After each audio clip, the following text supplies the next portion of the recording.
Good evening and welcome. This is the February 11th, 2026 public hearing of the Land Use Commission.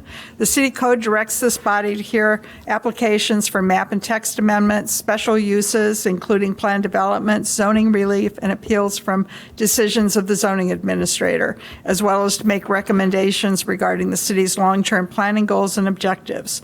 Depending on the type of matter, this commission will either make a final determination or send its recommendation to City Council.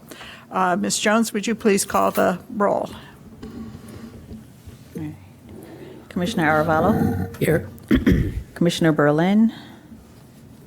Commissioner Harris-Ferree? Here. Commissioner Johnson? Here. Commissioner Mabadi?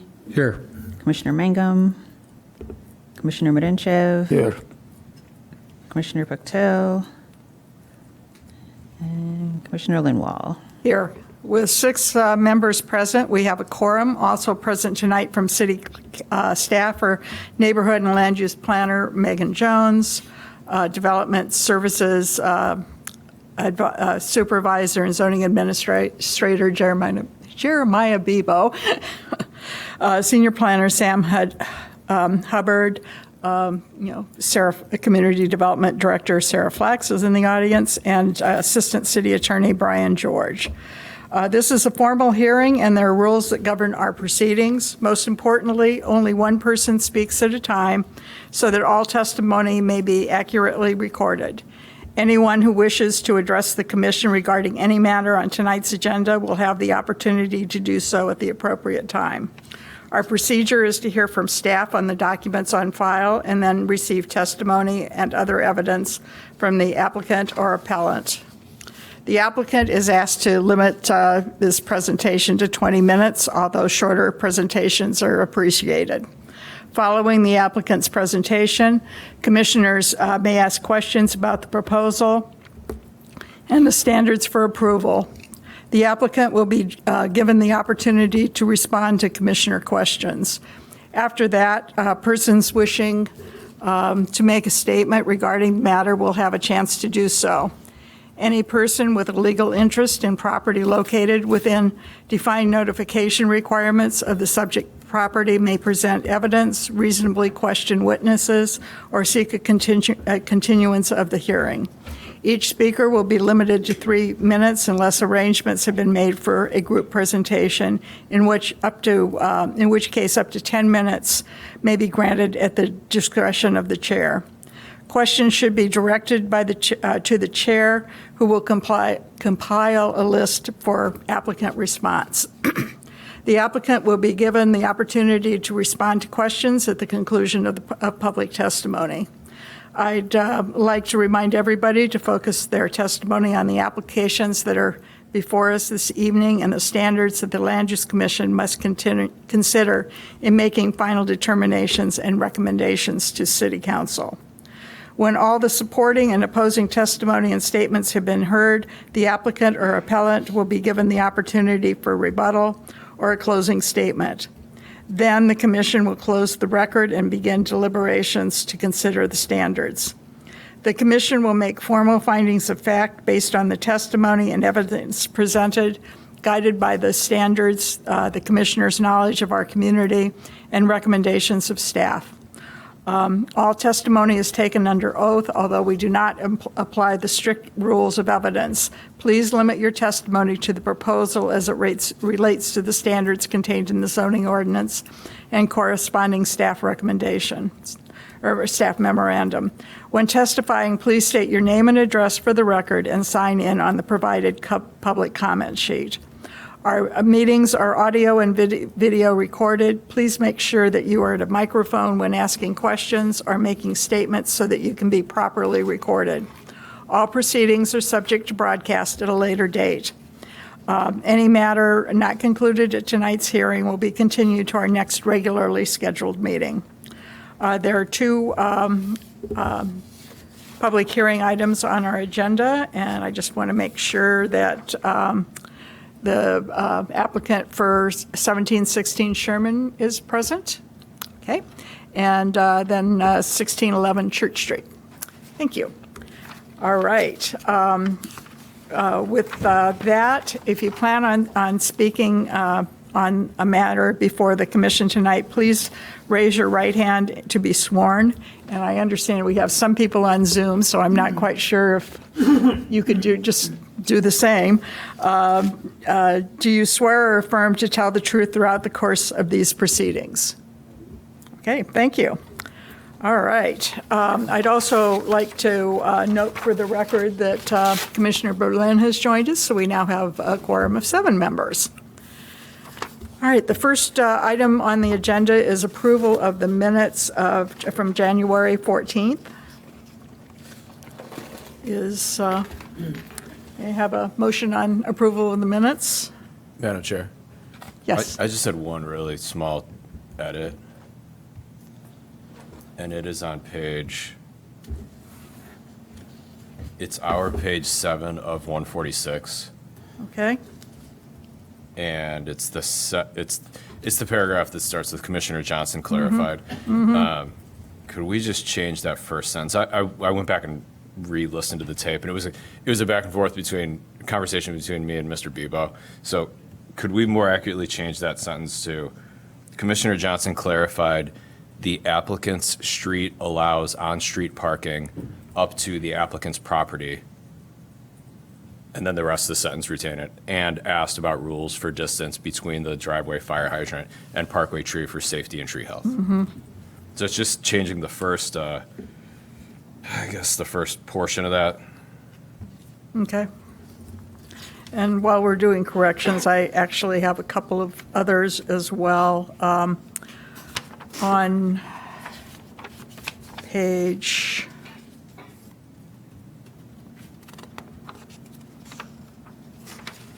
where is it?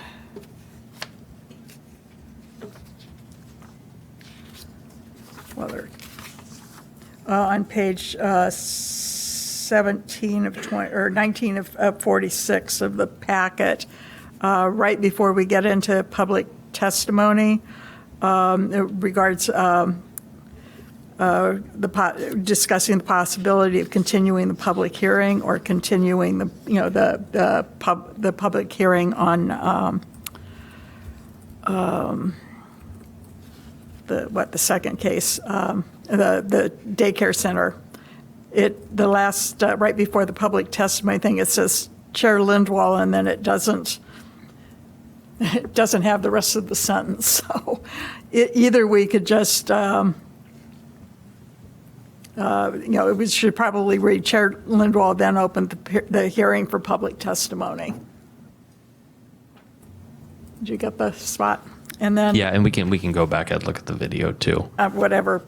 whatever I said, but I think that was the intent of what was intended. Also on page 12 of 24 of these minutes, just note that Commissioner Mabadi was absent from the meeting. And then finally, I think, and I guess it probably is not real critical, but with respect to the Dogtopia, in the first, on page 8, after, with Mr. Aga presented his material, I asked whether, I asked whether or not Optima Views was a pet-friendly building, and he confirmed that it was. So, since this item has already gone to the city council, I'm not sure it's critical that it be in there, but I would appreciate that clarification as well. And so I guess with those suggested corrections, can I have a motion for the approval of the minutes? Motion to approve with the corrections. With the corrections. Okay. Second? I second. All right. All in favor? Aye. Aye. Any opposed? Okay, and then I guess you have to abstain because you were not at that meeting, with one abstention. All right, so the first item up on the agenda is 1716 Sherman Avenue. So who will read this one into the record? Thank you, Chair. So we have a special use application, 1716 Sherman Avenue.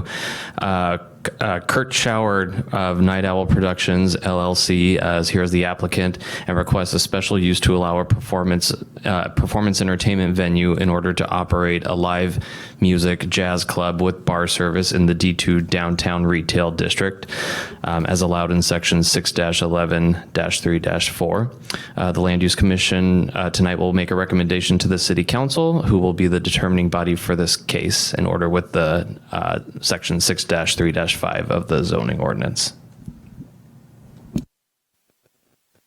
That, I will open the public hearing and invite the applicant to come up and introduce himself and his project. So name, address, and all that good stuff. All right, let's do it. Thank you. What? Oh, okay. All right. Good evening, Chair, Commissioner, and staff. Thank you for your time tonight. My name's Kurt Schauer. I live at 717 Asbury Avenue, and I'm the owner and operator of a proposed intimate jazz venue, local note, to be located at 1716 Sherman Avenue. And I'm here to respectfully request a special use permit to allow live music at this location. I want to briefly focus on 3 points that are central to this request: the cultural value of jazz to the Evanston community, the intentionally small scale of the venue, and our proactive approach to sound control and neighborhood compatibility.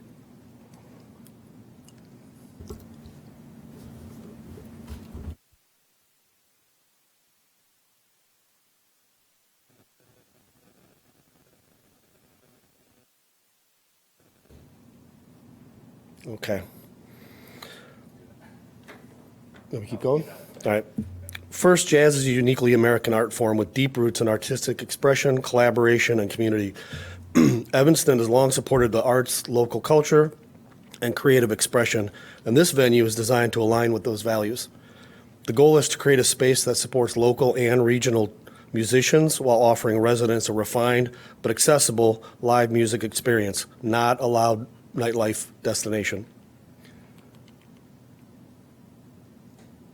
We're not working here. That's good. Second, the scale of the venue is intentionally limited. We are leaning into a space that creates a comforting, intimate environment. Seating is capped at approximately 45 guests at any one time, which naturally restricts crowd size, noise level, and overall impact. This is a seated venue with a focus on small jazz ensembles, solo performers, duos, trios, quartets, rather than amplified bands and dance-oriented music. The intimacy of the space is central to its identity and operation. So I just wanted to just briefly go through the space itself. It's still a work in progress, obviously, but you can see the space is about 800 square feet. Again, it's intentionally limited, and we're really leaning into that experience to create kind of a personalized live music experience, something that's really immersive to the crowds and the musicians. So that's the front there on the top right. The bottom left is looking in where the bar area is going to be. And then the middle image is looking from the back end or the entrance. From the front to the back area. And then the one on the right is from the back, which is going to be turned into the front entrance from the alley towards the back there where the band will be located.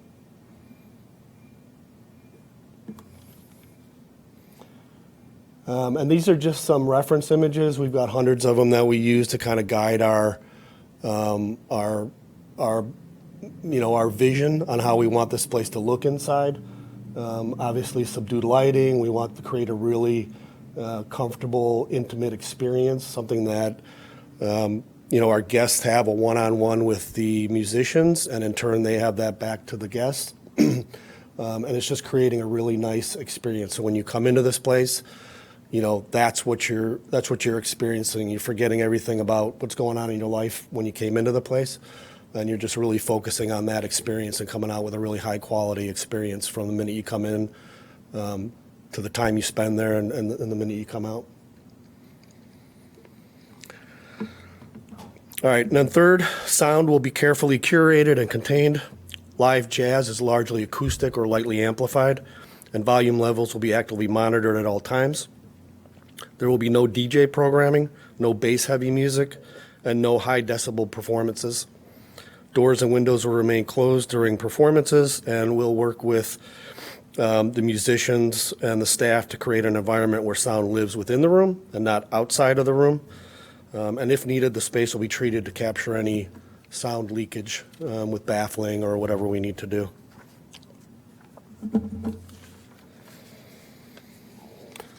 All right, and then I want to proactively address common concerns that often come with live music uses.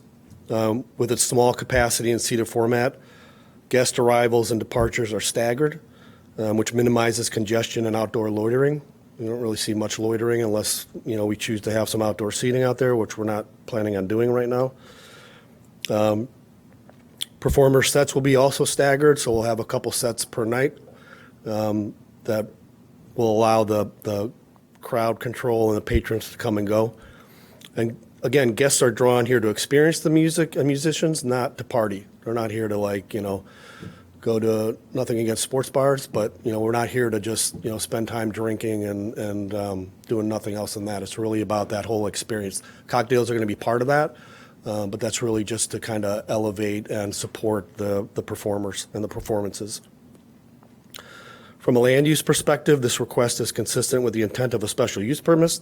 The use is compatible with the surrounding area, operates at a modest scale, and adds cultural value without altering the character of the neighborhood.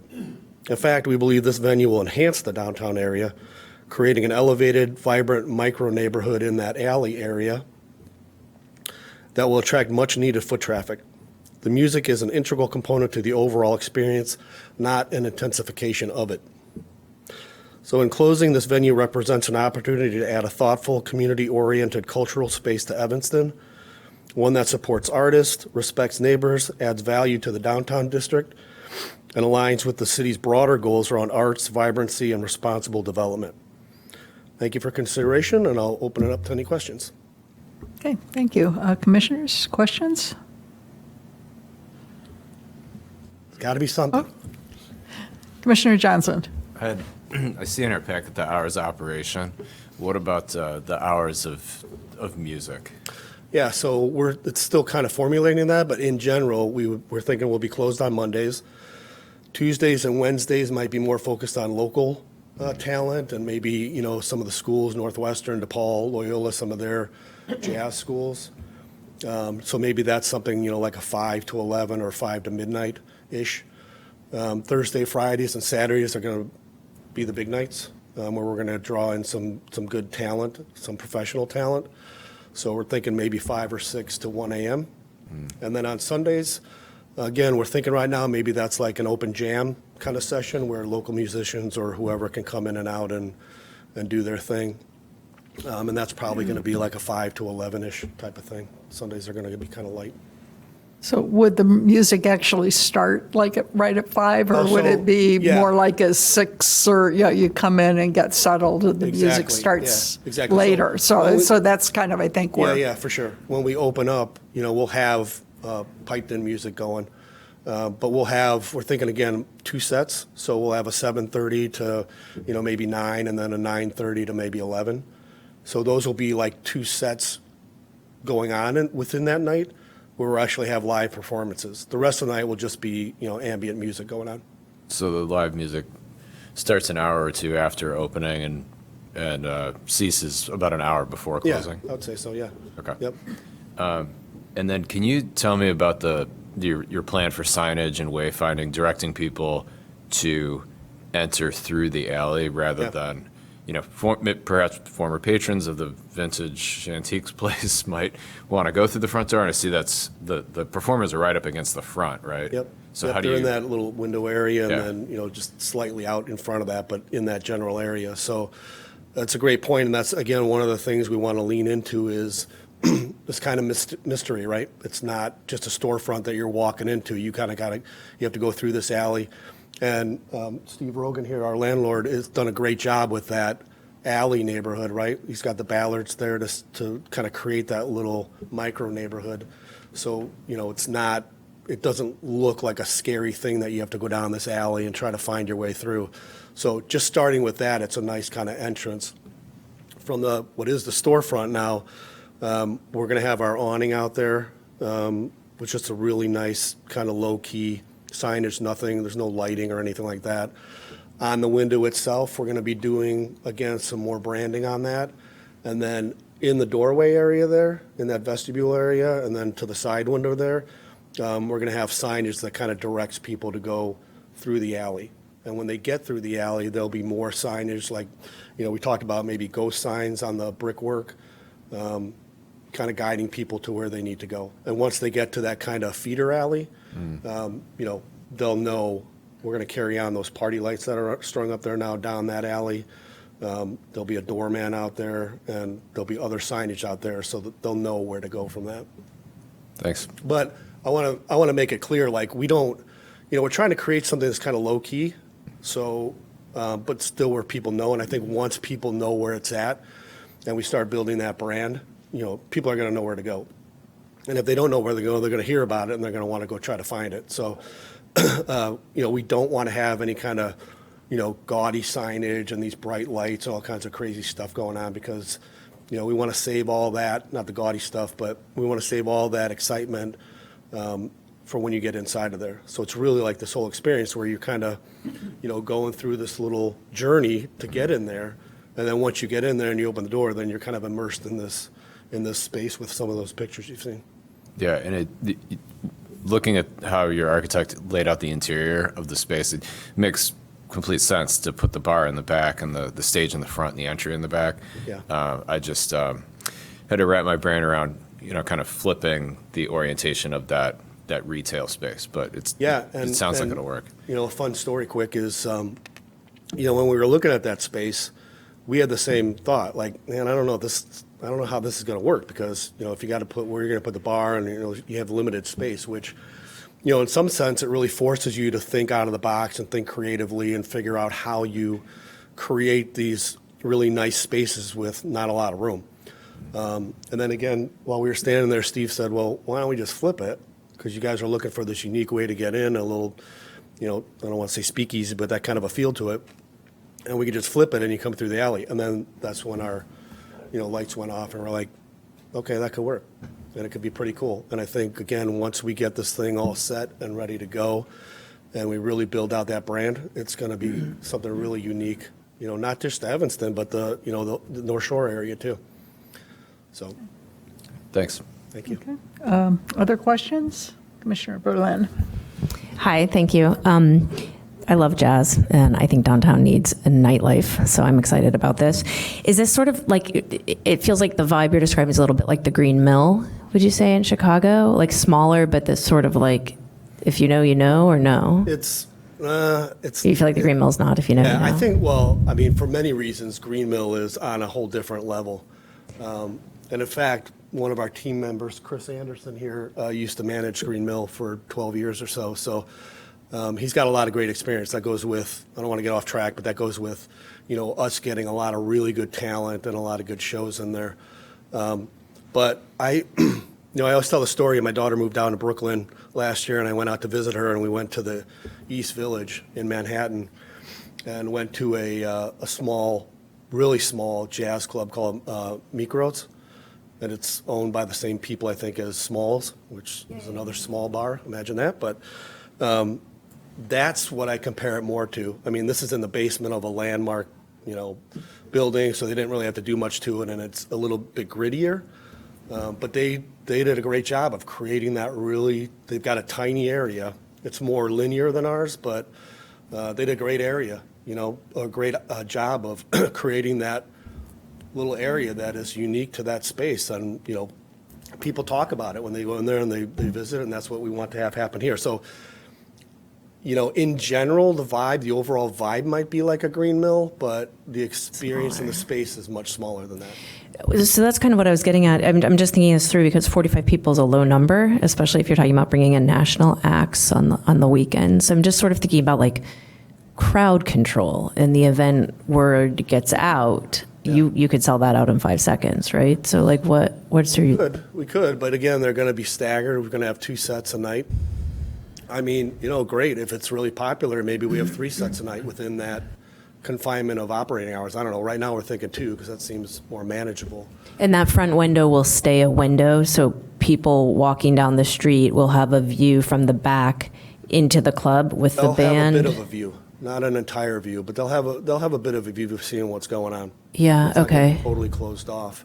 But, you know, we need to kind of find that sweet spot between creating an area up front where the musicians are, where you're not, you know, the guests that are in there enjoying that performance and the performers, you know, are not being kind of, you know, interrupted by people doing whatever they're doing in front of the window. So again, that's something we're working on, but we need to kind of walk that line because, you know, we still want people to say, you know, like, what's going on in there, you know, and have a way to kind of peek in there and see what's going on without interfering with the performance.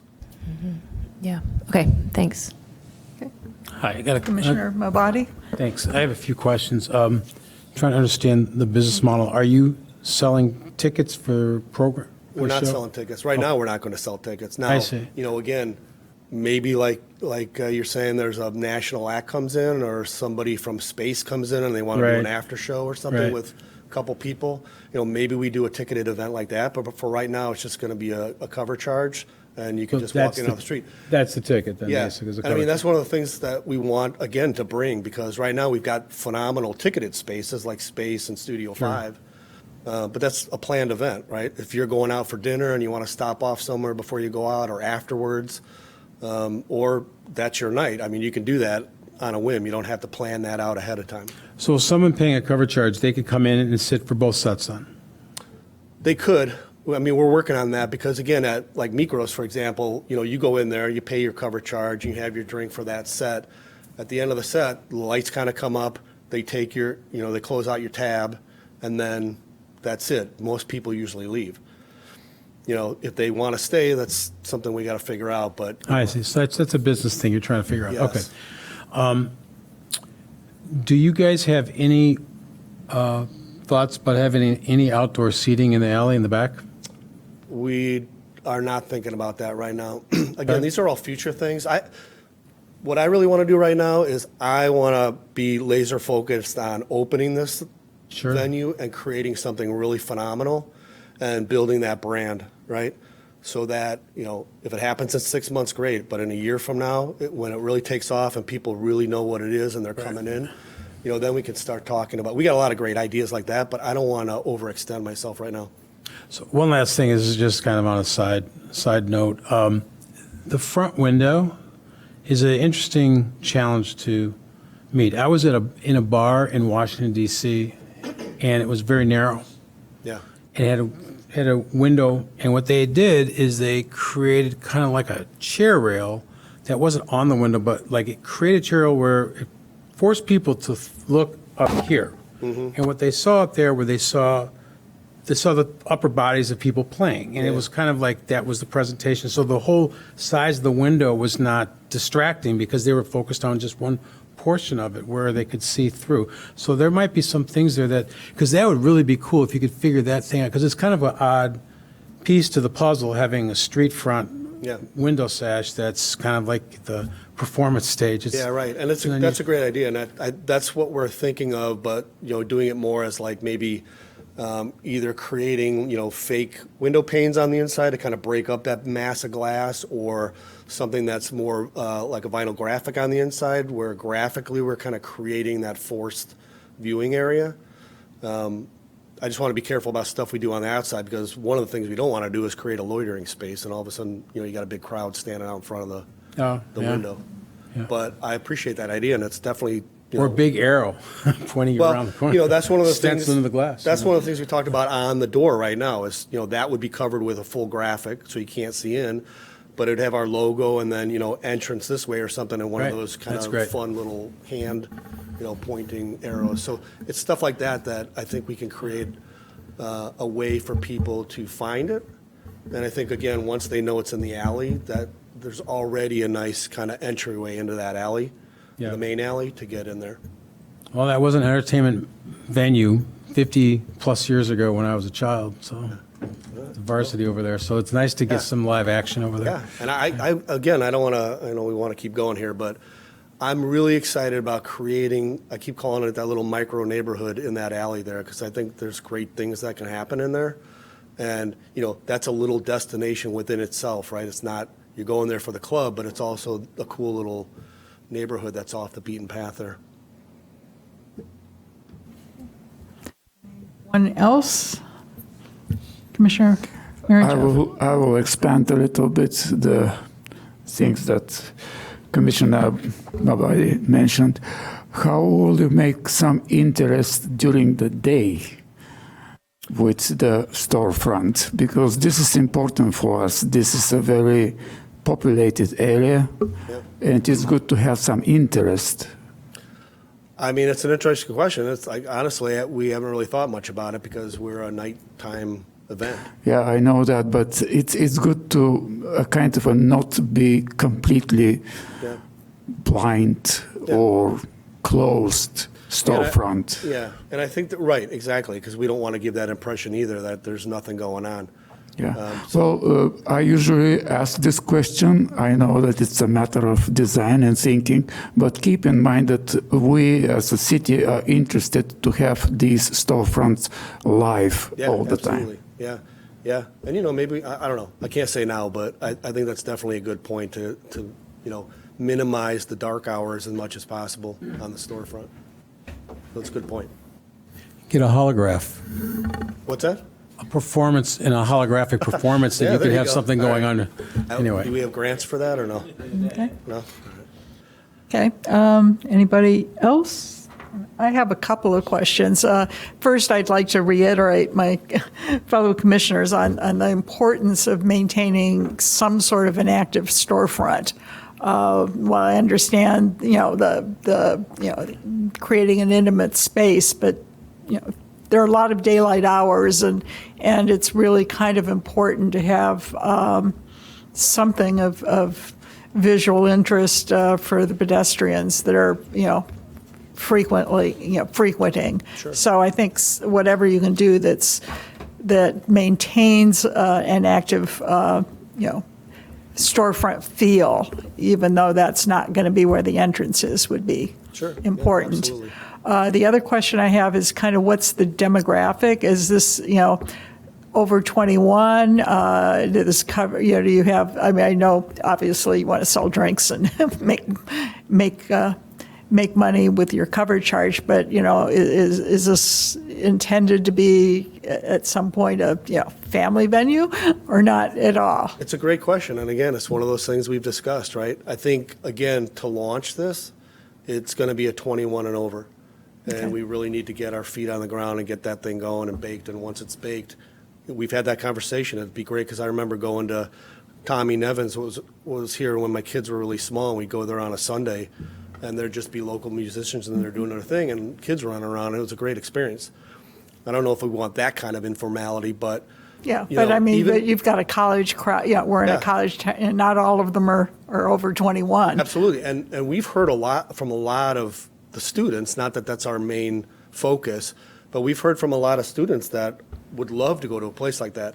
And, you know, the trends are for younger people not drinking as much alcohol anymore. So we've got, you know, a whole list of mocktails and NA stuff on our menu that we're thinking about. And that whole, you know, 18 and over type of thing, you know, how do we manage that? It's a small place. Maybe it's easier to manage than a bigger one. I don't know, but it's definitely a conversation we've had. And, you know, to expand on that, you know, we talked about, you know, creating this community and really wanting to serve some of the community here. You know, the ETHS jazz band, we'd love to have them play and stuff like that there. So, you know, how do we get, you know, high school kids in there? Maybe that happens on a Sunday or something where it's, you know, an all ages show or something. I don't know, but we've definitely had that in mind. Okay. Thank you. I think that concludes commissioner questions. Do we have any members of the public that want to testimony? You can sit down for the moment if you'd sorry. like. We'll give you an opportunity to say something more if you'd like in a minute. Right here. Okay. Any members of the audience? Okay. Do we have anyone on Zoom that wanted to make a comment?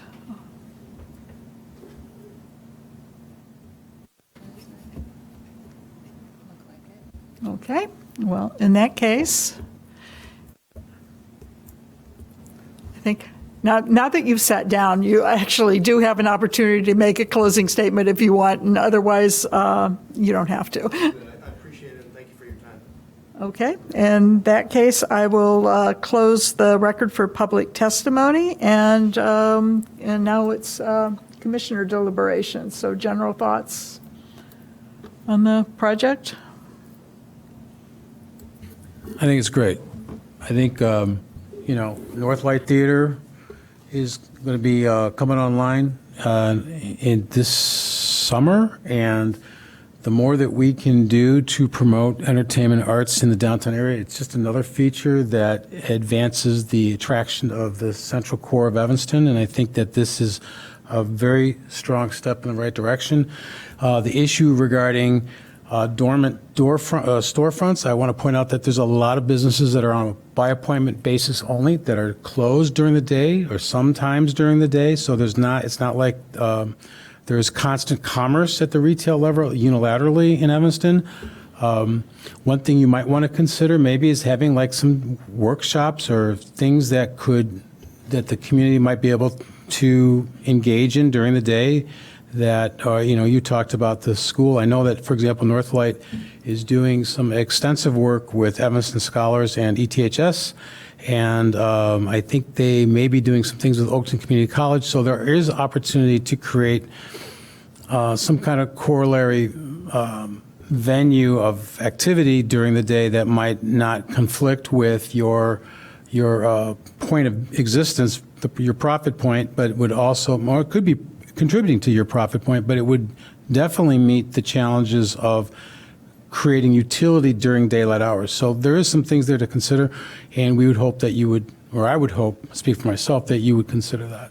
Thank you. Other commissioners? Then I will go through the standards for approval. First, it's one of the special uses specifically listed in the zoning ordinance. The performance entertainment venues are allowed as a special use in the D2 district, so this standard is met. It is in keeping with the purposes and policies of the adopted comprehensive general plan and the zoning ordinance as amended from time to time. The proposal is consistent with the purpose of the D2 district and also supports the comprehensive plan by continuing to put storefronts into active use. It is an opportunity use that will bring additional people downtown during the evening hours, and it contributes to Evanston's vitality as a performing arts space. So that standard is met. Number 3, will not cause a negative cumulative effect when its effect is considered in conjunction with the cumulative effect of various special uses of all types on the immediate neighborhood and the effect of the proposed type of special use upon the city as a whole. There are no other performing arts venues in the immediate vicinity of the site. The special use will take advantage of an existing storefront and blend into the downtown context, so that standard is met. Number 4, it does not interfere with or diminish the value of property in the neighborhood. And there is no reason to believe that would occur, so that standard is met.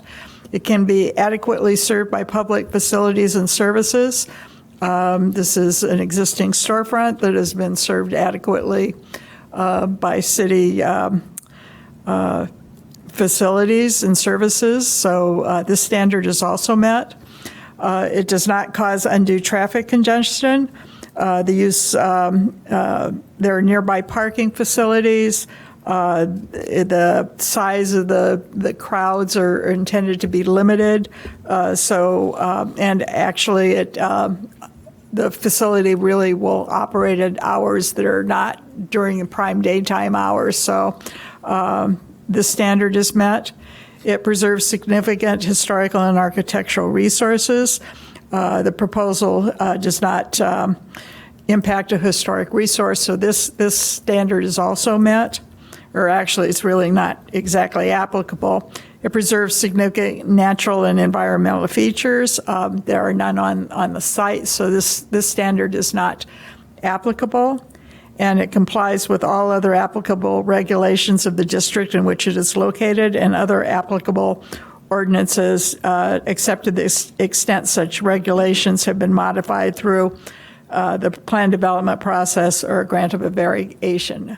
In this case, there are other procedures that the project will have to go through, liquor license and all of those sorts of things.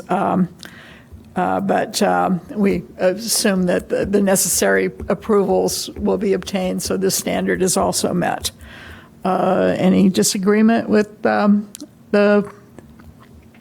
standards? Okay. So in that case, we need a motion, and this would be a recommendation to the city council. Okay, Commissioner Berlin. I move that we recommend to approve. I think we should read the performance. Oh, sorry. You would think I would know the procedures by now. I apologize. No, I just read, so the case number. Yeah, and- okay, sorry. And there were not any conditions, I don't believe, for this one. No, No. I didn't see any. The next one. There's 2 conditions, but they're kind of just our standard conditions with all approvals. Okay, so we don't need to, we can just recommend approval. Correct. Or we have, okay. Okay. I move to recommend performance entertainment venue at 1716 Sherman Avenue, case number 25ZMJV-0054. Okay, then should we say with the conditions that are listed? Sure. With the conditions that are listed in the packet. Okay, may I have a second? Second. Okay, would you call the roll?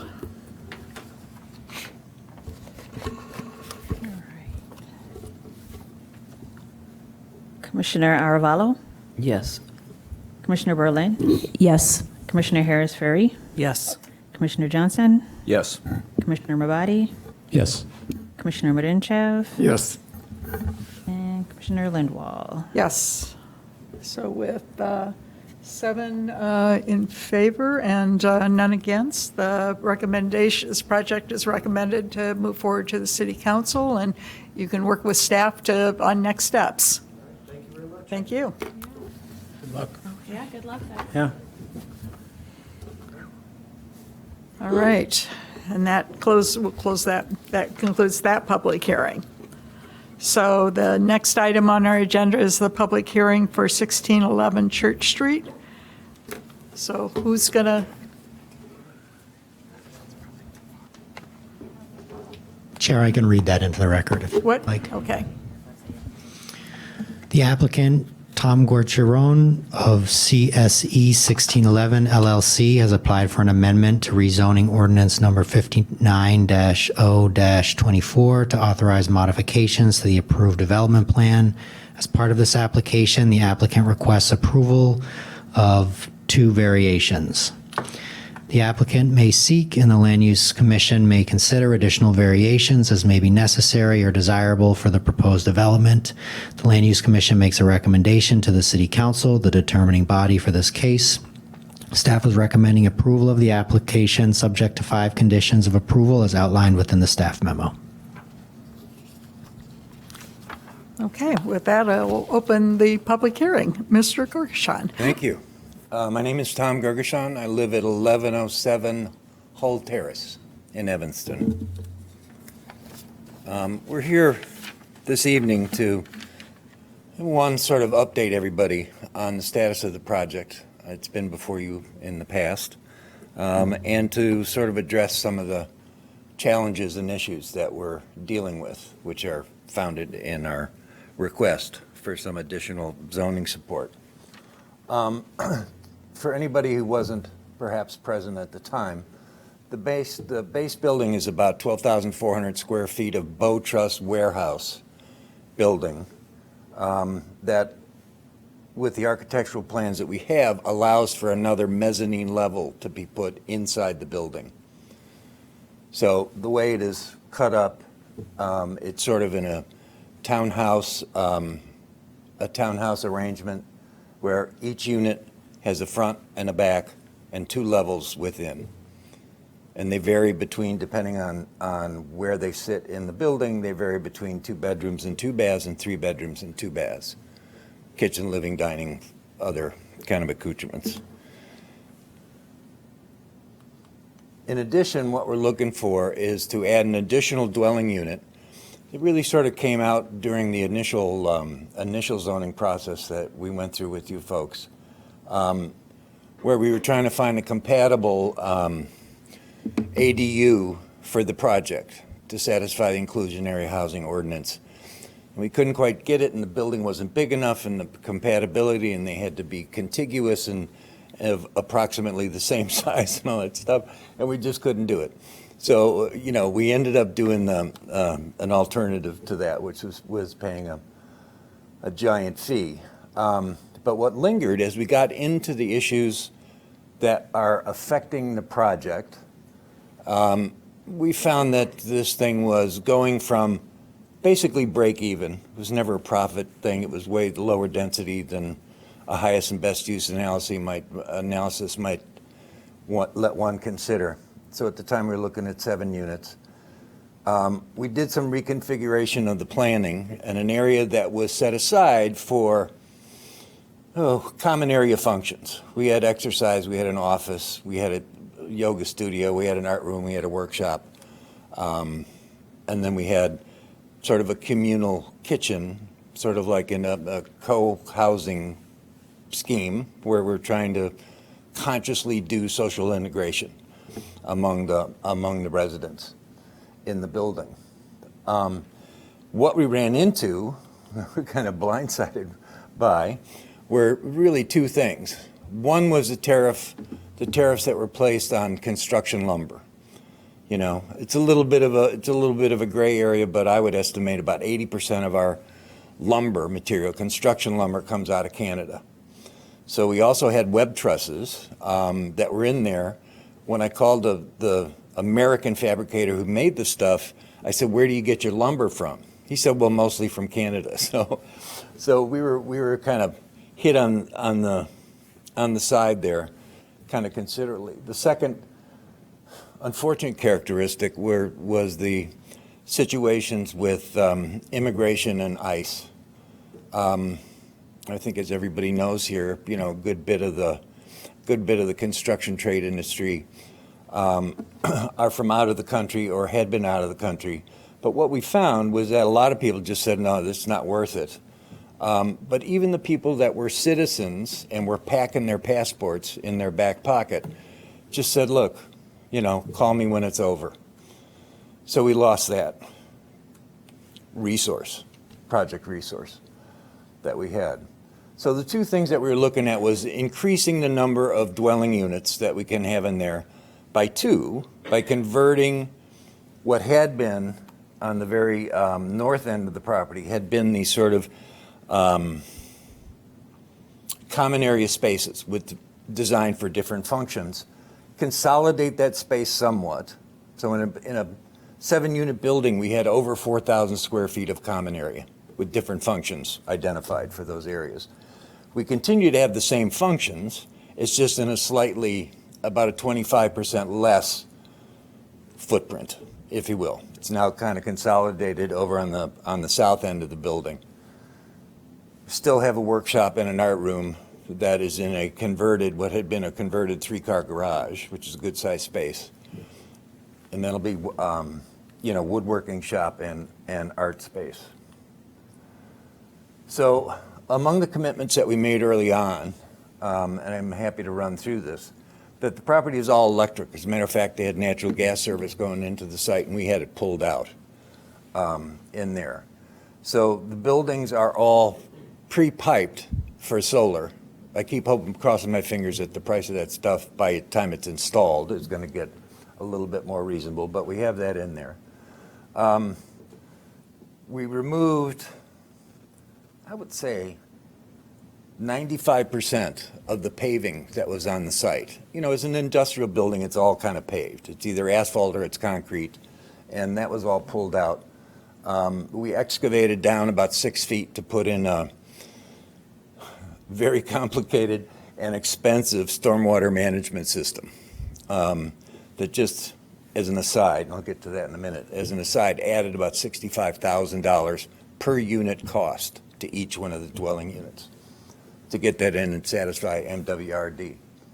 So the bioswales and natural landscaping, we kind of went over the top. We had originally committed for 24 trees, new trees to be planted on site. We've already planted 31, and we've only dealt with one side of the property at this time. So come spring, we'll be dealing with the other side of the property, and then in the very front along Church Street. So the promotion of internal community is really sort of the co-housing, social integration among the neighbors, and it's part of the process and a commitment that we ask people to make and would be defined in our bylaws by establishing a series of committees that are actually going to self-manage the property and to make people participate. You know, having done in the past many kind of conventional condominiums, there's 3 or 4 people that want to be on the board and be involved in the decision-making and making way too many rules about how big your dog can be and those kind of things. And this thing is a little bit more of an organic approach to doing the same kind of thing. In terms of the missing middle housing, unfortunately, dealing with an old building like this and having to wrestle with the other regulatory requirements, we're probably pushing about $400 a square foot in cost, and that's everything. You know, that's that's the housing cost, that's the MWRD cost, that's the development cost, architectural cost, but all those things kind of all meld into one pot. And so we're looking at a price point that is only slightly higher than that because there's more to go here.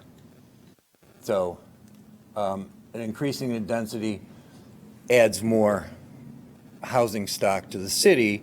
And what we're doing is we're actually putting up the capital to make those additional improvements with no burden onto anything else. I mean, it will, you know, increase the real estate taxes, I'm sure, with additional units. But that's sort of what we're looking at.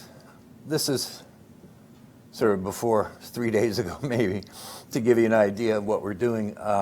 In the upper picture, you see one of the garage structures that is on the west side of the property. In the middle picture on the upper row is the scaffolding as we're beginning the application of stucco. We tented that whole end of the building, put temporary heat in there. The other pictures are site pictures that are taken.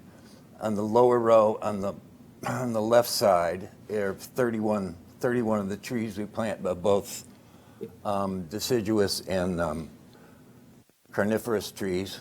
Did I say that right? I think so.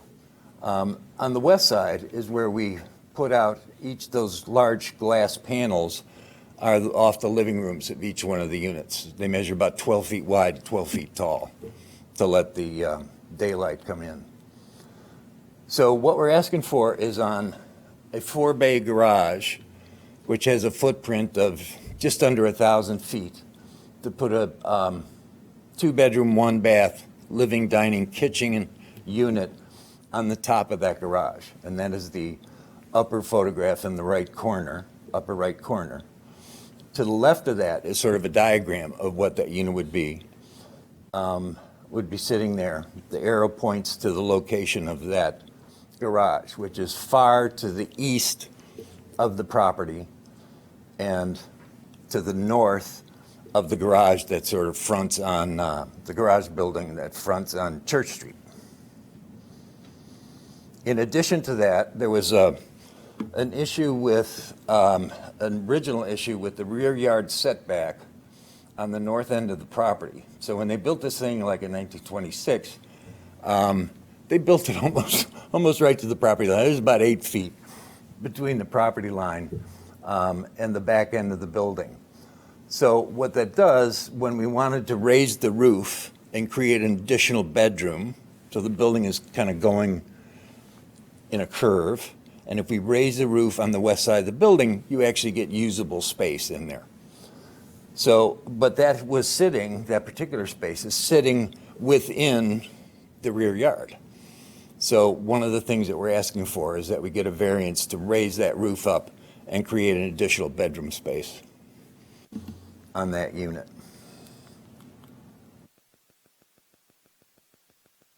So the floor plans that we're looking at, the ADU floor plan is in the upper left on this diagram.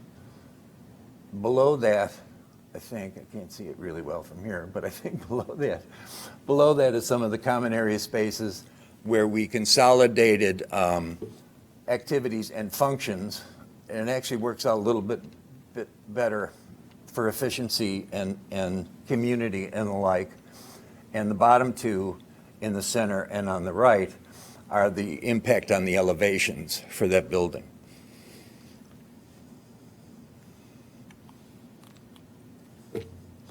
So the standards, I think, is something that you folks do. Unless you'd like me to read through it, I can do that, and then I'm happy to take any questions. No, I think you we might have. we can go through the standards. But do commissioners have questions concerning this project and the standards? Okay. Okay, Commissioner Marichov. So I don't want to go so back in time, but do you have some ideas for different location of these garages that are in the front on the street? Well, the problem that we ran into when we were first doing the site planning was that the building was set way back to the north, Yeah. and there was just a limited amount of space to the east, right, which we wanted to really make into something to look out those big 12-foot by 12-foot windows. We want to look onto a landscaped area with trees, and then it terraces down into shrubs, ground cover, and then into grass. So the idea was to create that view. There aren't a whole lot of other decent views in this particular site. And all that left, there was a 40-car parking lot in the front of the building from when it was, you know, an industrial Yeah. spot. And we tore all that out, and that's became the only place available to put the parking, and that was the subject of our first variance request. Yeah, I saw that, and the building, the garages or the small building, let's call it at the front, is this the permanent building or this is temporary building? The one that is along the Church Street? The one that faces Church Yes. Street, that's permanent. It's these garages. That's parking for 8 cars in there, Yeah. which will have, every other car will have a EV charging capability. And you do not have plans for, let's call it, beautifying this building? Well, yeah, we're not there yet. As a matter of fact, just day before yesterday, the material that covers the fascia, there's about Yeah, a 3-foot fascia coming down a soffit that's about, on the garage door side, it's about 3 feet. On the other side, it's about a foot. So it's sort of like a box with a hat on top of it. And that material just arrived day before yesterday.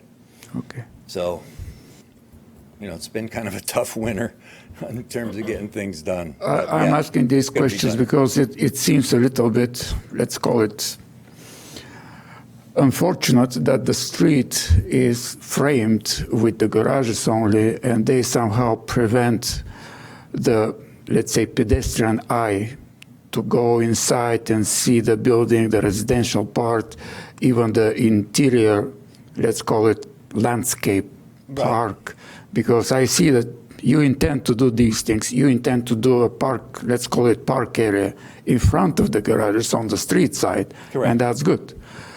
Still, I'm a little bit confused about these garages on the street. You know that we want streets to be well done. Yeah, a little more And once penetrating. again, I don't want to go back. They were allowed with the previous zoning variance.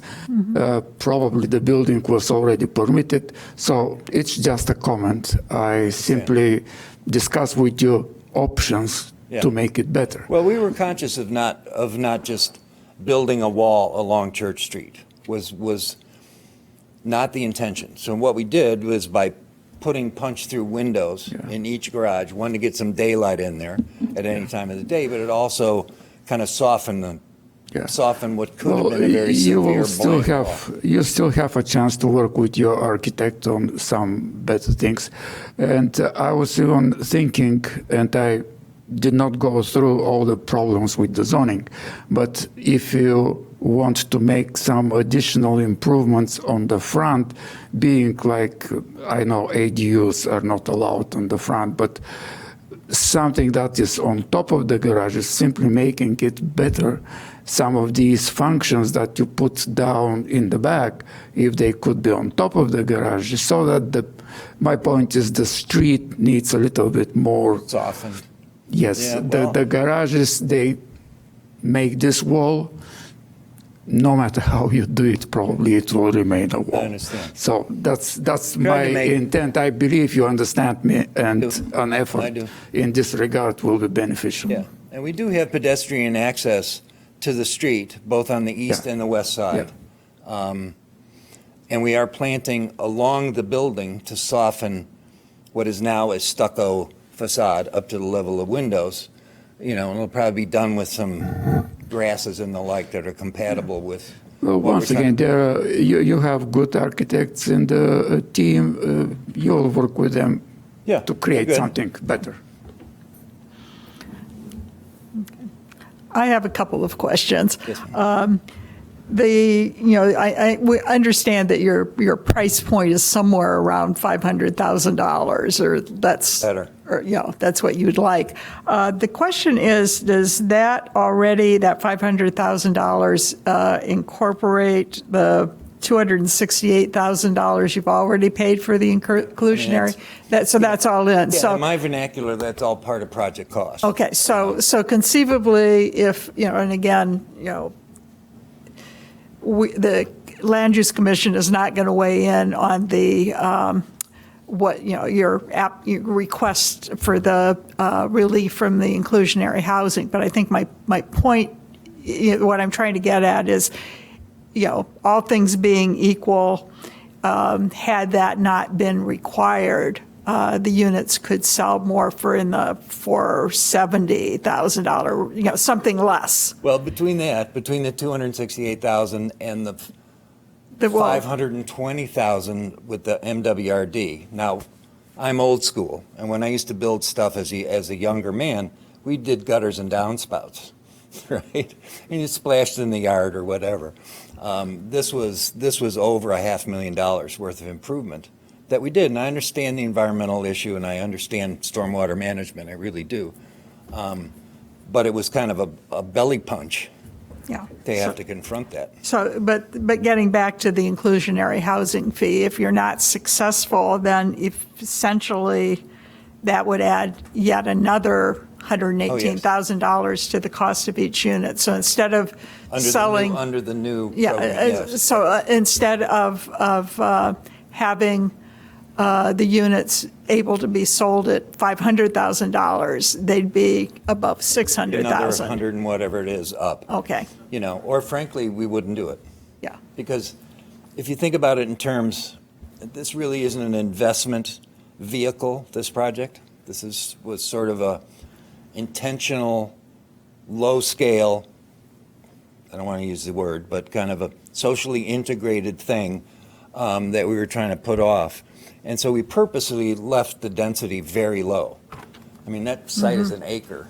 And if you think about under R4, what you could do there, if it was an entrepreneurial effort, you'd have 3-4 times more dwelling units there and create, of course, traffic problems and parking issues and all the other stuff that goes along with it. But if somebody wanted to jam it in there, this was not that effort. Okay. Other questions from commissioners? Okay, Yeah, I do. okay. Commissioner Mabadi. So you said that you spent, the cost for was $268,000 that you had to pay, In lieu of a right? inclusionary housing unit, On so site. compatible inclusionary housing unit. Right, so you have currently, it looks like you're earmarked for 8 units and an ADU of 1,000 is what Correct. Okay, so you're trying to add 1,000 square foot, two-bedroom, one bath? Is that what you're trying to do? 2-bedroom, 1 bath, yes. Okay, so two-bedroom, one bath, you're looking at 1,000 feet then? Yes. Okay, Can't so be two- more than 1,000. Correct. So designated ADU, yeah. So the $268,000 that you spent across 8 units is, $35,000 a unit. So I'm. But at the time, it was 7, sir. It At was the time, 7. it was until 7 we- Until originally. we got the. Okay, so let's say it's 8. So it's 200, it's 30, or, okay, we can do 7. So it'd be 40, almost 40,000 unit.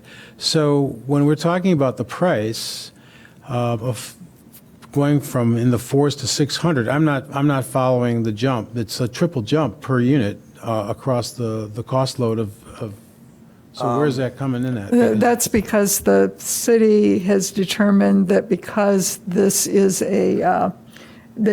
because of the additional units, this triggers an entirely new application of the inclusionary housing ordinance, and I believe I'll let Mr. Big. 711,000? So there's an additional, the fee structure changed between the time this project was originally approved and today, so.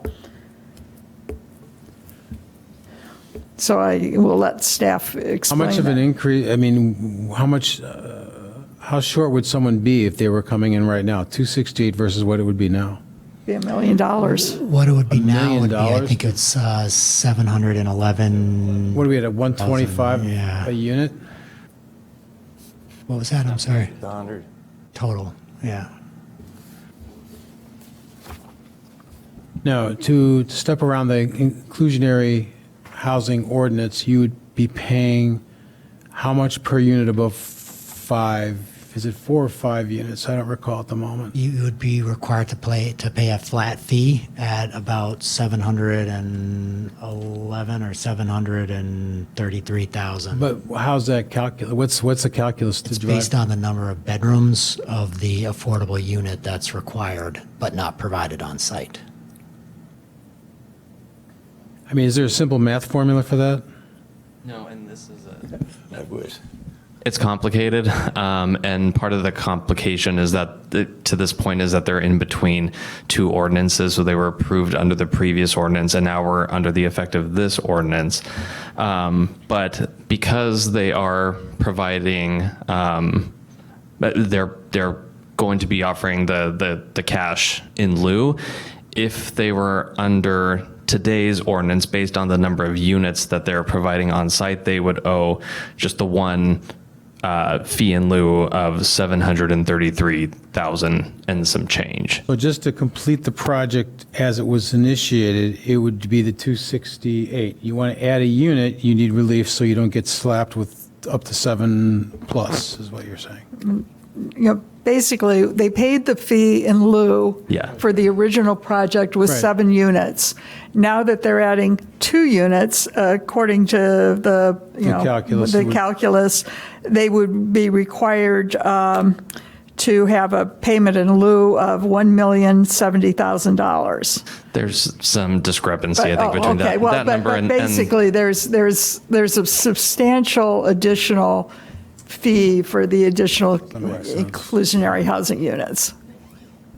But we're not being asked to consider waiving the fee, No, right? we We are don't. being asked No, we don't. whether to allow for the additional units on this project. that's Whether or correct. not to raise the fee is not our problem, right? The fee has already been raised. The applicant has requested Right, to to waive it. allow Yes. Right. his previous payment to Yes. suffice for what the new payment, which is increased, is required now. Yes. And you're correct. That is not the purview of the Land Use Commission. That is a discussion to be had with the City Council. And so you all are recommending that we approve, I mean, per your memo, these additional 2 units. You would like to get the 2 more units, and then whether or not this relief is granted is a Different. totally different question, right? We are just here to answer these 2 additional units questions. Right. Correct. Yes. Just making Although- sure I Yes. understand. Although we do have one of the standards that we have to address is the one that deals with, is this application intended to provide additional revenue to the applicant? And clearly, with the addition of units, it is. But there is the question of whether or not the project also provides a substantial benefit to the community, and with the addition of 2 additional units that are intended to address, to be moderately priced given Evanston's market, that could be, Right, I mean, these are below market rates. well, they're market rates, but they're not, They're below not, the median sales price in Evanston. Aren't they? Isn't the median sales price in I Evanston? don't know what it is. In the 6s right now? Higher, but it's for, these are connected townhome style condos. They're not. They're still homes of 1,600 square feet, right? Right. So And there's- they're they don't not have- being priced at $800,000. they're not being priced at $800,000. And in terms of whether or not it generates revenue, I mean, I don't think anyone who's not doing something on their own private residence is going to stand up here and ask for anything that doesn't generate revenue, because they can't build if they don't generate revenue. Wouldn't. Yeah. So Right. So- No, no. so- that's- so I don't while- see that as a ding. The target was break even, to be honest. It was the best numbers I've gotten on this thing. Yeah, I mean, 4,000 square feet of shared space on this many units is clearly, as you said, not an entrepreneurial. Right. I believe your intentions on this, I guess is what I'm trying to get at. Yeah, and you're correct. We do not weigh in on what the inclusionary housing fee would be, but it does play into one of the standards that we need to consider. So that's kind of the reason that I wanted But to how does it, clarify. I'm just curious, I just want to make sure I understand, Chair Lindwald, I'm not challenging you. How does it play in, because that's in the future. We don't know if that fee will be changed or not. So how can it affect our interpretation of the standards upon which we are to vote? Well, one of our standards is as follows, and this is the one that's really long to read, but the variation is not based exclusively upon a desire to extract additional income from the property, or while granting the variation will result in an additional income to the applicant, and while the applicant for the variation may not have demonstrated that the application is not based exclusively upon the desire to extract income from the property. The Land Use Commission has found that the benefits to the surrounding neighborhood and the city as a whole will be derived from approval of the variation. So, so I'm a little bit confused, though. I get all what we've talked about so far. I'm not quite sure why you're asking for it, because you might get it, and then you got to go to the city council, and city council may not grant you any relief, and you're like, well, then I'm not going to do it. So if this is an altruistic style development where you're just trying to do the right thing, which I feel that is pretty much what you're doing, because you have a lot more density capacity on that land than you elected to enact. So what is it? What's the driving, compelling argument here? Because I'm not a fan of saying a $400 foot unit helps with affordability, because there's a reason why it's 400. There's a reason why it's not comparable to a normal median size and priced houses, because it's not that. So it is new construction, and it's great. I'm not ripping on the project. I think I've been watching. It's a cool project, but I'm trying to understand what is because you approached this telling us about tariffs and the economic argument that you were making. So it takes us back to this part where we're not supposed to enrich you with this. So but we're talking about costs. So what is the reason? Tell us the reason that you want to do it. The reason is to break even on the project. At this point, going in, we had no idea we were going to have $520,000 in stormwater management divided on a cost basis, divided among 7 units at the time. So you took that cost and you apply it to the 7 units. And then we paid $268,000 as a fee in lieu. Consciously, we knew what we were doing. We couldn't satisfy the requirements of an inclusionary housing ordinance. And so we decided, yes, we'll pay the fee. That cost, in terms of cost of the work, cost per square foot of dwelling space, was added on there. Then, because we're trying to do this socially integrated thing with the buildings, with low density, we had a disproportionate amount of common area and common area functions. Right? We went through about a 5-month visioning process where we were trying to pull the architecture together and figure out what to do with this 100-year-old carcass, about what functions would be most beneficial to having social interaction. So it's a workshop, and it's an art room, and it's an exercise space, and there's a communal kitchen in there where somebody wants to have 25 over for Thanksgiving dinner, you can accommodate them, not in a 1,600-foot space, right?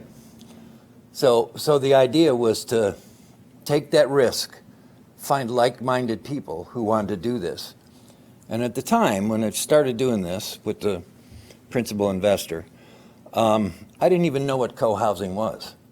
I backed into it. I thought it was like live work, you know. As I entered sort of the autumn of my career, I was like, well, boy, I sure would like to do some woodworking, but I don't want to do it in my garage. I don't want to do it in the basement. I want to have a separate place to do it, but I want to live nearby. And that's how this whole thing evolved into co-housing, because all of a sudden, now you've got everybody in there and a certain set of functions and interests that we can apply to everybody, including the management of the property. The intention here is to self-manage. Okay, any other questions from commissioners? Okay, I guess then, do we have anybody on Zoom who wanted to testify, or I don't think we have anybody in the audience. Okay. All right, doesn't appear that we have anyone. So I guess at this point, if you'd like to make kind of a closing statement, you can, and then we can go on to our deliberations. Well, you know, I don't want to be mournful about this whole thing, but you know, the project started off on very thin ice and went through it. Obviously, the world kind of changed since we started going through this thing, and we've had to wrestle with that. And so what we're looking is to get back into at least minimal black ink. Right now, this project, $1 million over budget, and I can offset that in a certain way. I can cut stuff out, right? You can limit the amount of improvement that you make, or you can invest a little bit more money and try and generate kind of conventional profit by having more saleable square footage. And so that's really what we're trying to do here, is not to limit it. I'd just soon make it better if I could, but you know, Okay. there you are. So anyway, Okay. thank you for All your right, time and and just consideration. before you sit down, I just have one final question. There are 5 conditions that staff has recommended. Have you reviewed those? We can kind of go through them. It's, you know, the first one is. I did review it, but I don't remember. Yeah, the first one is providing a revised landscape plan that shows your 31 trees that you've planted. The second one is the applicant shall work with the city to find a suitable location for 10 exterior bike parking spaces.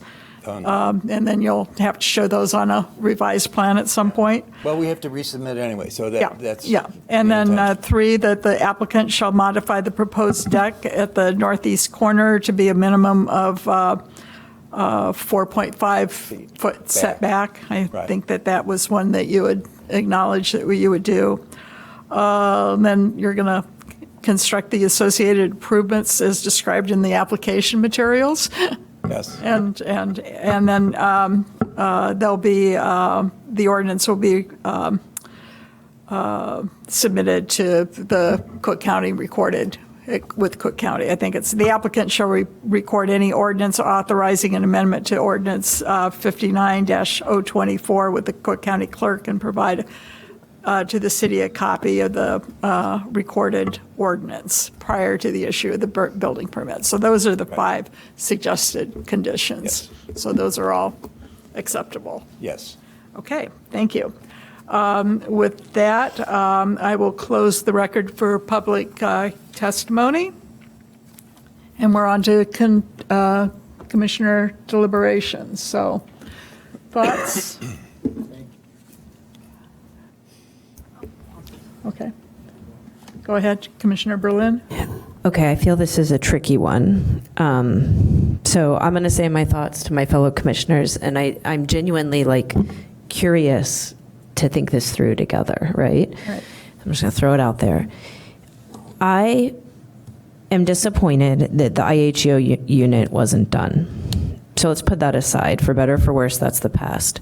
Having said that, I do believe that there is something to this project that is not about sheer profit. Otherwise, I do think there would be a lot more density on this site. Do I think units at this price point qualify as affordable housing? Probably not. Do I think they are a price point we don't have a lot of? Not, we don't have enough. Per square foot, yeah, it's high. Are you getting a lot for your money? Maybe not, but are you getting the chance to own something at a price you otherwise can't in this town? Yes. I don't think it behooves our community to, I think if we have an opportunity to say, yeah, okay, we'll give you, we approve these 2 more units. As a city, if I'm understanding correctly, it doesn't cost us anything. There's this question down the road. Do we have this bigger fee or not? But that's not what we're discussing tonight. This piece of land is in private hands. Someone is trying to do something that I think is good with it, and us not approving the units just makes it harder to do that thing that is good. So I'm inclined to approve, wishing there had been an IHO unit, and really genuinely want to hear what other people think. Well, I'll jump in. I think that, what intrigued me when this was approved the first time is kind of this notion of the co-housing and the at least moderate income, housing cost. And it does kind of, it does have some interesting features in terms of the garden and some of the activity. The model is something that I don't think we have a lot of in Evanston, not to mention the price point. So, going back, I'm not quite sure what our current comprehensive plan that just got approved is going to say, but I think that the notion of we ought to have lots of different kinds of housing, so the diversity of the housing stock. This is a kind of the shared management model is not something that's real common in Evanston, and so I think that it represents something different and kind of a middle income or missing middle sort of income price point.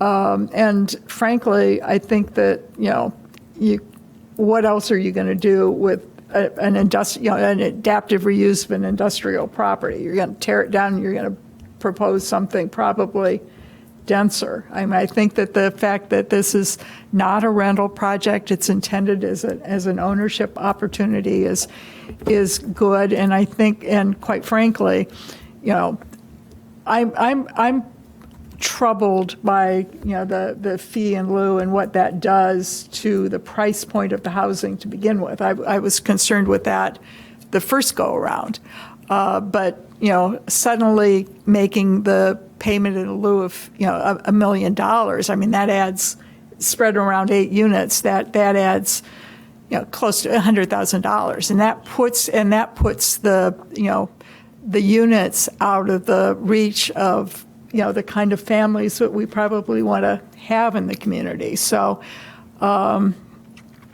while it'll be up to the city council to decide how to do it, I think that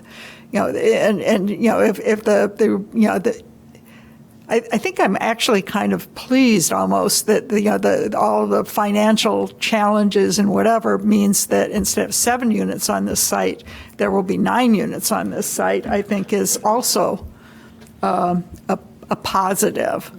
So I'm supportive of this project. That's my thoughts. So I will defer to others. Commissioner Johnson. I'm also supportive of the project. I mean,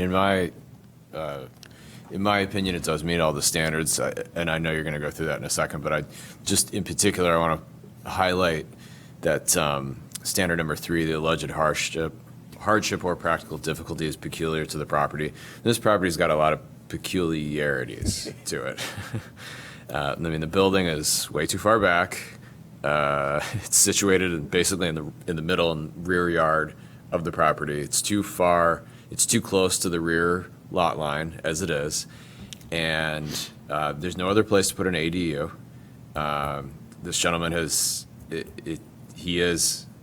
I'm convinced that he's done everything he can to make this project work under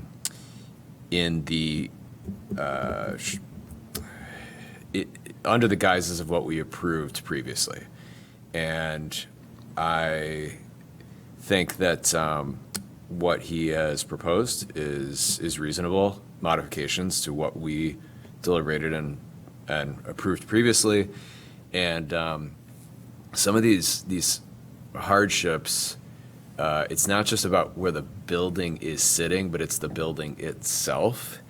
And adaptively reusing this building is I think, a significant net positive. Particularly because it's a former industrial building, and that's not easy to do, to adaptively reuse.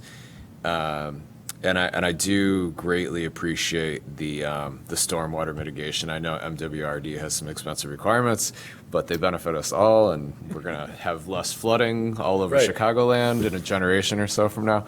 But I do think the particulars of this site and the building he's trying to reuse on the site, and I do think he's doing his best, and that these, while they're legally major variations, I consider these to be reasonable requests.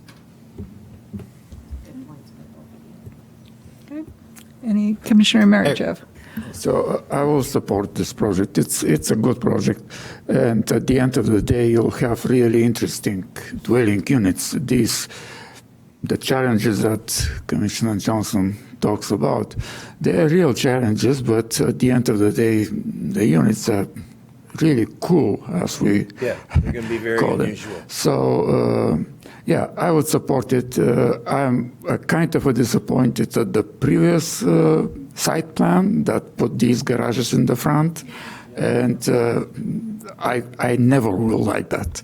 But otherwise, I will support you. It's a good project, and it has to be done. Thank you. Commissioner Mabadi? Yeah, I'm inclined to support it as well. I think it's a really cool project. I was over around the development that was right next door to Town Home one day. I was inside one and I was looking at, and I was thinking, man, this is going to it's going to change it. It's like, it's on the other end of, what's that, the Mayfair factory over there that Mayfair, yeah. someday, I know that was up in the conversation 15 years ago, or maybe 20, but doing this over there is great because we just have a need to continue to keep developing intelligently and making, adaptive reuse is such a great way to address some of the problems that we have in terms of housing.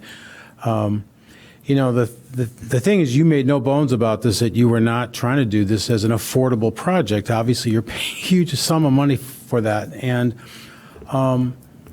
it is unfortunate that this calculation that we are confronted, it kind of like moves against the entire point of this whole conversation of having a zoning ordinance that has less friction, and we have this economic friction. So, City Council, please think about this, because this we can do affordable housing development here and not make it as painful as that, because that's just too painful. I mean, particularly for someone like you who's trying to make it work without trying to run away, that, you know, with massive profits that you can go buy your fancy rolls. You're just trying to do the right thing to make this project healthy and workable and shareable. And I don't know, I'm with you on it, and I think we should approve this and go home.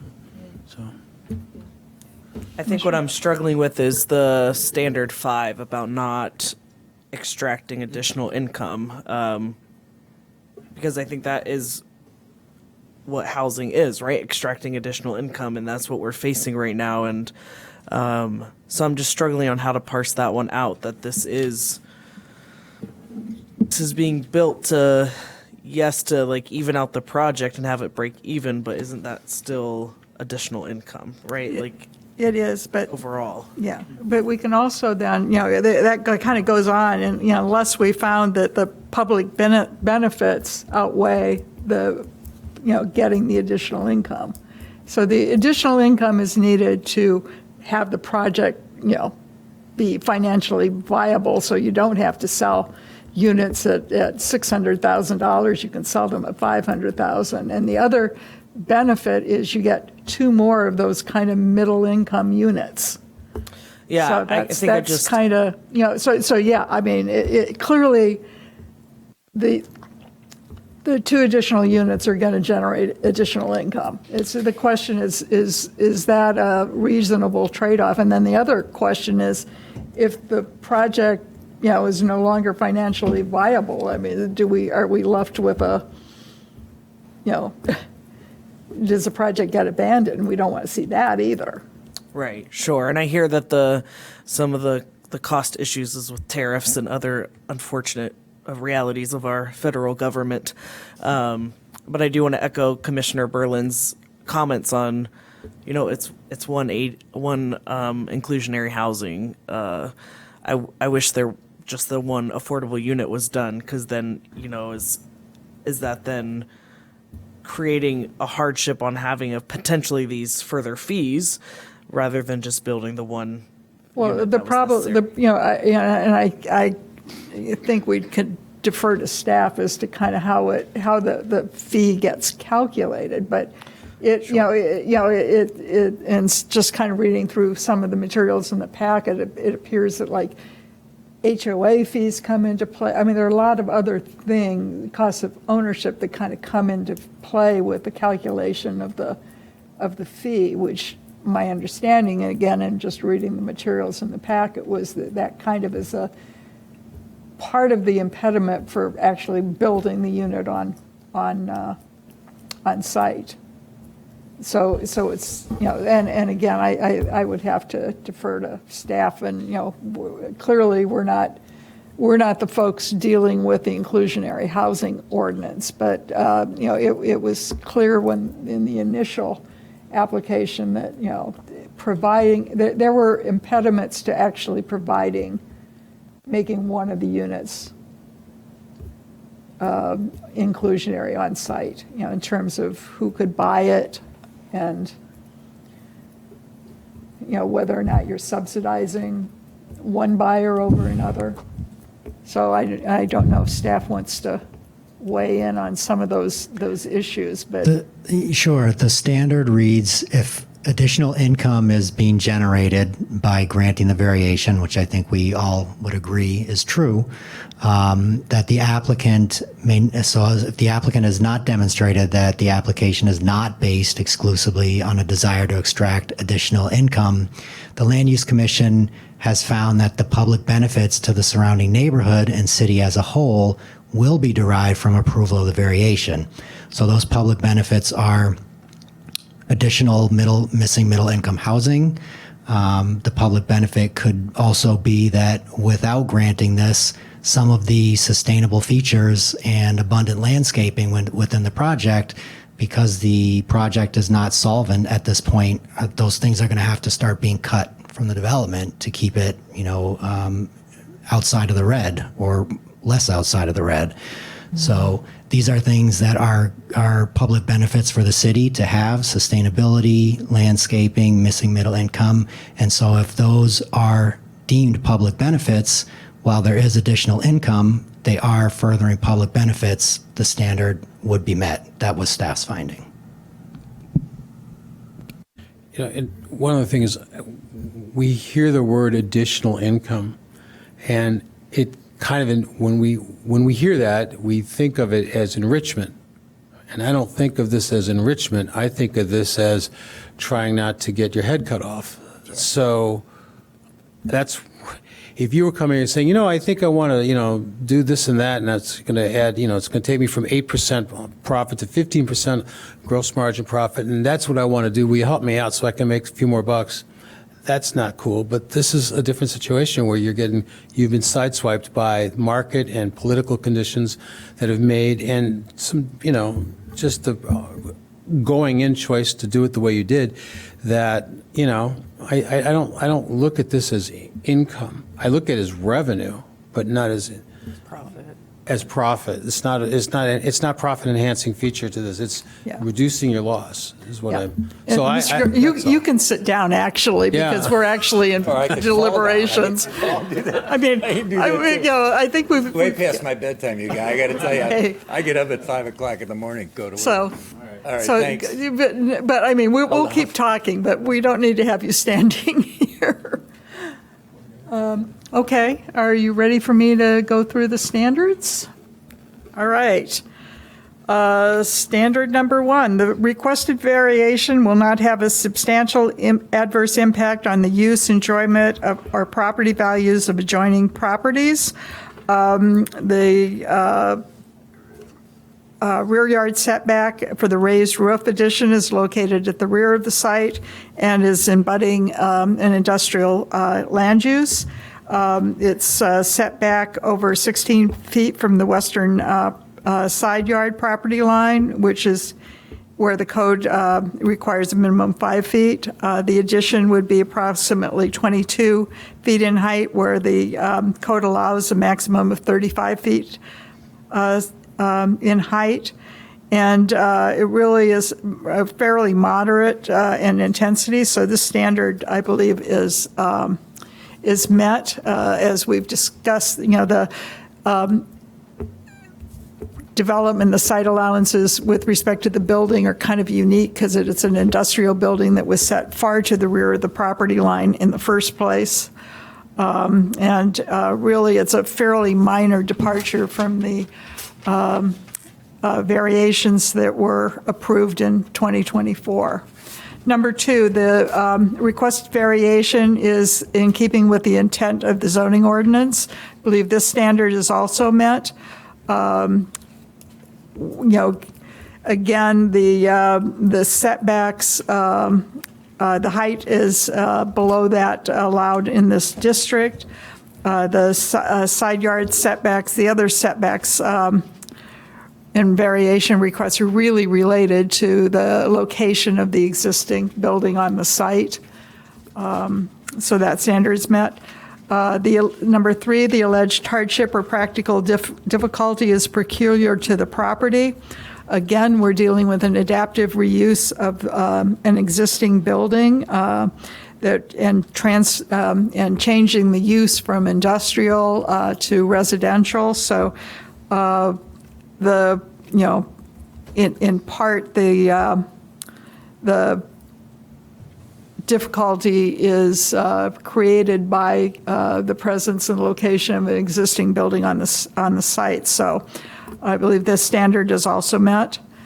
Number 4, the property owner would suffer a particular hardship or practical difficulty as distinguished from mere inconvenience if the strict letter of the regulation were to be carried out. I believe this standard is also met. Code-compliant detached ADU location would be feasible, and given the location of the existing building, a code-compliant raised roof building addition to Unit 8 would be infeasible. Again, the applicant has testified that without the ability to add the 2 additional units, this project would be in financial peril, in part due to on-site issues involving the stormwater management requirements, the additional, and the factors related to our federal policies regarding tariffs and other issues. Number 5, and again, we've discussed this a fair amount, but the variation is not based exclusively upon a desire to extract additional income from the property, or while granting of the variation will result in additional income to the applicant.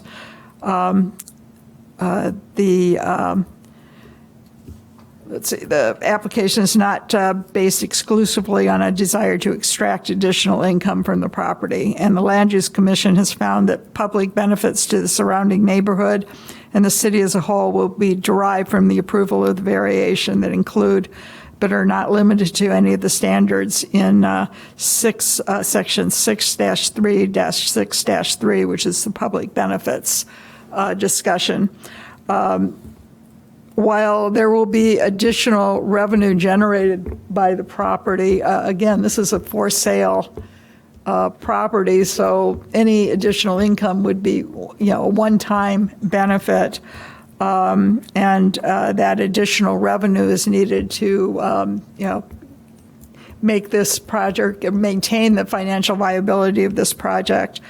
In addition, I think, again, changing or transforming a former, vacant industrial building into housing is a desirable feature for the income and for the neighborhood. And I believe the addition of the 2 additional housing units, moderately priced to the city's housing stock, is a definite public benefit.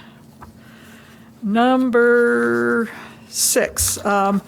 The alleged difficulty or hardship has not been created by any persons having an interest in the property. Again, I believe the standard is met. The non-compliant rear yard setback was not created by the applicant, nor the lack of a sufficiency side, rear yard to accommodate a code-compliant detached accessory dwelling unit. Again, we're dealing with a building that was built decades ago, and the adaptive reuse requires or necessitates or supports the granting of the variation. Finally, the requested variation requires the least deviation from the applicable regulations among the feasible options identified before the Land Use Commission issues its decision or recommendation. Again, the project itself is of less density than alternate development proposed might be. The smaller, as noted by staff, the smaller raised roof addition onto Unit 8 would still require a setback variation, and probably would not yield sufficient floor area to make the building addition viable. And similarly, incorporating the ADU into the proposed building would reduce the size of proposed units or amenity spaces, and that would probably adversely impact the desirability of this project. So is everyone in agreement with those findings? Okay. All right. So can we have a motion?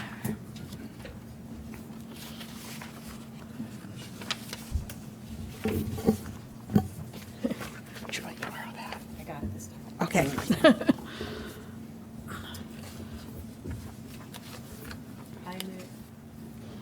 I move we recommend the amendment to rezoning ordinance number 59-0-24 and major variations for 1611 Church Street. I think this is 25ZMJV-0048. Right. Along with the suggested staff conditions. Oh, yes, along with the suggested staff conditions. Is there a second? Second. Okay. Ms. Jones, would you call the roll?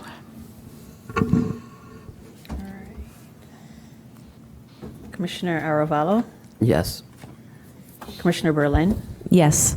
Commissioner Harris-Ferry, Yes. Commissioner Johnson, Yes. Commissioner Mabadi, Yes. Commissioner Berenchev, Yes. and Commissioner Lindwall. Yes.